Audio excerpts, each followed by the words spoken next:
Bon peuple de Dieu, bonjour, toujours fidèle à vous et toujours plaisir de raconter une histoire. Aujourd'hui, et soyez bien attentifs, cela va vous surprendre, cela va même vous choquer, bon peuple de Dieu, et pourtant c'est vrai. Mais vous savez pourquoi flotte le drapeau aux 12 étoiles sur un fond bleu, le drapeau européen? Mais qui l'a dessiné et qui est l'auteur ou l'équipe?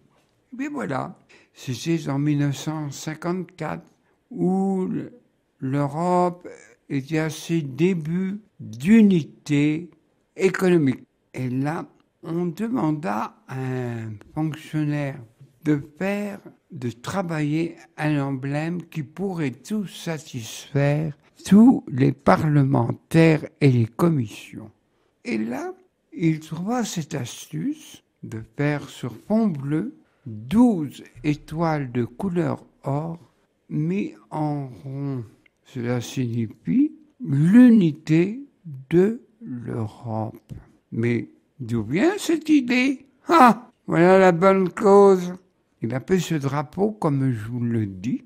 Et d'ailleurs, ce drapeau européen, il est en allant vers le sud de la ville de Gap, comme dans toutes les grandes villes. Il y a plusieurs drapeaux de l'Europe, mais aussi flotte le drapeau européen. Comment a-t-il trouvé? Son nom est Arsène Hensch, un Lorrain. Il a fait ce dessin, cette présentation, et à notre grande surprise, tout unanime étaient tous d'accord. C'est un emblème chrétien, on ne peut pas cacher. Un emblème chrétien. Les 12 étoiles représentent la médaille miraculeuse des 12 étoiles qui, dans le sens chrétien, représente aussi, dans le chapitre 12 du livre de l'Apocalypse, les 12 étoiles, les 12 apôtres, les 12 tribus d'Israël. Et ce drapeau, bien sûr, a été voté en plusieurs fois. Il a été voté pour la dernière fois pour confirmer, car l'Europe au début n'était pas nombreuse, 6 ou 7. Maintenant, nous sommes 27, mais on ne changera pas le chiffre 12. Voilà la raison de ce drapeau. Et en 83, on l'a revoté d'une façon unanime qu'on était tous d'accord. Déjà, être d'accord, c'est un miracle en lui-même. Cependant, il y a des murmures, des oppositions, c'est normal, qui veulent enlever ce drapeau et mettre un autre emblème. Mais il faut que les 27 soient d'accord. Alors, on a le temps encore de voir l'eau glisser sous les ponts. Voilà l'origine de ce fameux drapeau. Je rappelle, c'est un nom qui n'est pas commun à l'intérieur de notre pays, Arsène Hensch. Je vais vous conter une autre histoire. En effet, tout le monde connaît Padre Pio, du moins dans le monde chrétien.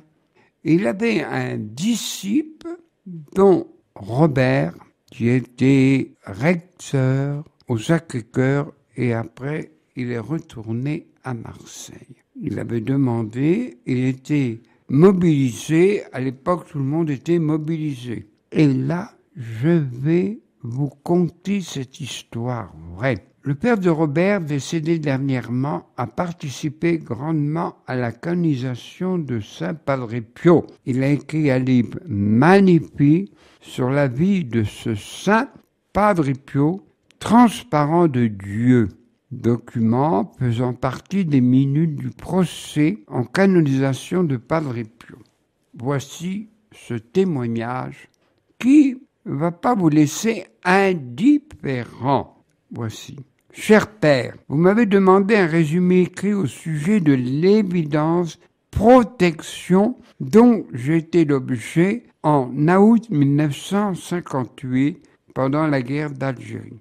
J'étais à ce moment-là au service de santé des armées j'avais remarqué qu'à chaque moment important de ma vie, Padre Pio, qui m'avait pris en 1955 comme fils spirituel, me faisait parvenir une carte m'assurant de sa prière et de son soutien. Tel fut le cas avant mon examen de l'université grégorienne de Rome. Tel fut le cas au moment de mon départ à l'armée. Tel fut le cas au moment où je dus rejoindre les combattants d'Algérie. Un soir, un commando, Front de libération nationale algérienne, attaqua notre village et je fus bientôt maîtrisé et mis devant une porte avec 5 autres compagnons et là nous fûmes fusillés. Je me souviens que je n'ai ni pensé ni à mon père ni à ma mère, dont j'étais pourtant le fils unique, mais j'éprouvais seulement une grande joie, car j'allais voir ce qu'il y a de l'autre côté. J'avais reçu le matin même une carte de la part de Padre Pio avec 2 lignes manuscrites. La vie est une lutte, mais elle conduit à la lumière. Et la lumière, lutte, sous-signée de 2 traits. Immédiatement, alors écoutez bien, ça devient un peu, même très curieux. Je fis l'expérience de la décorporation. En un mot, ça veut dire que mon âme spirituelle se retire de mon corps mortel. Je vis mon corps à côté de moi-même, couché et sanglant au milieu de mes camarades tués. Eux aussi, et je commençai une ascension curieuse dans une sorte de tunnel. De la nuée qui m'entourait émergeaient des visages connus et inconnus. Au début, ces visages étaient sombres. Il s'agissait de gens peu recommandables, pécheurs, peu vertueux. À mesure que je montais, les visages rencontrés devenaient plus lumineux. Je m'étonnais de ce que je pouvais marcher et je me dis que pour moi, j'étais hors du temps, donc ressuscité. Je m'étonnais de voir tout autour de ma tête sans me retourner. Je m'étonnais de n'avoir rien ressenti des blessures occasionnées par les balles de fusil. Et je compris qu'elles étaient entrées dans mon corps tellement vite que j'ai pu ne rien sentir. Subitement, ma pensée s'envola vers mes parents. Immédiatement, je me trouvais chez moi à Annecy, dans la chambre de mes parents que je vis dormir. J'essayais de leur parler sans succès. J'ai visité l'appartement, notant le changement de place d'un meuble. Plusieurs jours après, écrivant à ma mère, je lui ai demandé pourquoi elle avait déplacé ce meuble. Elle m'écrivit en réponse « Comment le sais-tu » J'ai pensé au pape Pie XII que je connaissais bien. J'étais étudiant à Rome. Et de suite, je me suis trouvé dans sa chambre. Il venait de se mettre au lit. Nous avons parlé par échange de pensées, car c'était un grand spirituel. J'ai continué mon ascension jusqu'au moment où je me suis trouvé dans un paysage merveilleux, enveloppé d'une lumière bleutée et douce. Il n'y avait pourtant pas de soleil, car le Seigneur est leur lumière, comme dit l'Apocalypse. J'ai vu là des milliers de personnes, toutes à l'âge de 30 ans, à peu près, mais j'en rencontrai quelques-unes que je connaissais de leur vivant. Telle était morte à 80 ans et elle semblait en avoir 30. Telle autre était morte à 2 ans et elles avaient le même âge. J'ai quitté ce paradis, plein de fleurs extraordinaires et inconnues ici-bas. Et je suis monté encore plus haut. Là, j'ai perdu ma nature d'homme et je suis devenu une goutte de lumière. Je vis beaucoup d'autres gouttes de lumière. Et je savais qu'elle était Saint-Pierre, tel autre Paul ou Jean, ou un apôtre, ou tel saint. Puis, je vis Marie la Vierge, merveilleusement belle dans son manteau de lumière qui m'accueillait avec un sourire indicible. Derrière elle, il y avait Jésus, merveilleusement beau, et derrière une zone de lumière dont je savais qu'elle était le Père, dans laquelle je me suis plongé. J'ai ressenti là l'assouvissement total de tout ce que je pouvais désirer. J'ai connu le bonheur parfait et brusquement, je me suis retrouvé sur terre, le visage dans la poussière, au milieu des corps sanglants de mes camarades.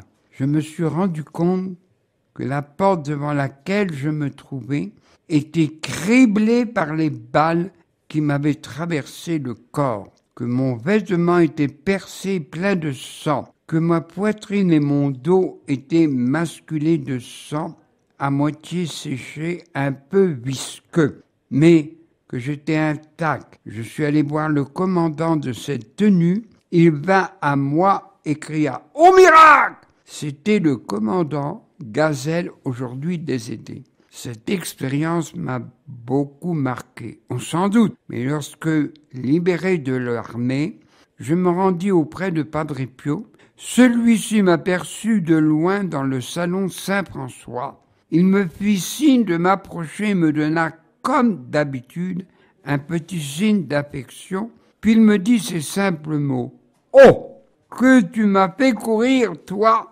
Mais ce que tu as vu, c'était très beau, et il borna là son explication. On comprend pourquoi je n'ai plus peur de la mort, puisque je sais ce qu'il y a de l'autre côté. Le père Jean de Robert. Aussi, la petite Thérèse disait comme ça, « Je ne meurs pas, j'entre dans la vie. » Vous me direz, mais dites donc, c'est une histoire à dormir debout. Est-ce que c'est vrai? Pour ma part, vous jugez comme vous voulez, bon peuple de Dieu. Et cet événement ne se passe pas tout le temps, mais assez pour nous en intéresser. Ainsi, je n'évoque que l'histoire parce qu'elle est déjà enregistrée. Un brave chrétien, Stanley, a eu la mort clinique. Mort cliniquement. Cependant, son corps, son âme s'est retirée et là, Jésus lui est apparu. Et là, pour la petite remarque, Jésus lui a fait voir le fil de sa vie. Et c'était comme un film. Je me voyais tous les erreurs, les péchés que j'avais faits. Et quand j'avais commis une faute, un péché, ça dura un peu plus longtemps. Et bien sûr, mon âme spirituelle est revenue dans mon corps. Et maintenant, je témoigne qu'il y a autre chose de l'au-delà. Vous me direz, oh, mais c'est des histoires inventées. Ah non! Il y eut un exemple, Lazare, quand Jésus l'a ressuscité, si on peut dire. Eh bien, son âme spirituelle est revenue dans ce corps tout putrifié. Mais l'Évangile ne raconte rien parce qu'il n'a rien dit. On appelle ça revenu à la vie et aussi revenu à la vie. Il a été un grand apôtre, il était un grand ami de Jésus puisqu'il accueillait souvent à Béthanie tous les apôtres et les amis. Il a été évêque de Lazare, il a été évêque Lazare, le premier évêque de Marseille. Et on pourrait vous en raconter d'autres, comme par exemple de son vivant, la Vénéra Benoît vit le ciel et vit les élus. Aussi, sœur Faustine a vu aussi le ciel. Vous me direz, mais pourquoi pas moi? Ça serait si bien, je n'aurais pas peur de la mort. Dieu permet ces signes pour ne pas désespérer qu'il y a un autre au-delà que nous appelons, les frères chrétiens, le ciel. À toi, bon peuple de Dieu, je sais que je vais susciter beaucoup de questions, mais le but est là. Bon peuple de Dieu, merci à toi, bonne semaine.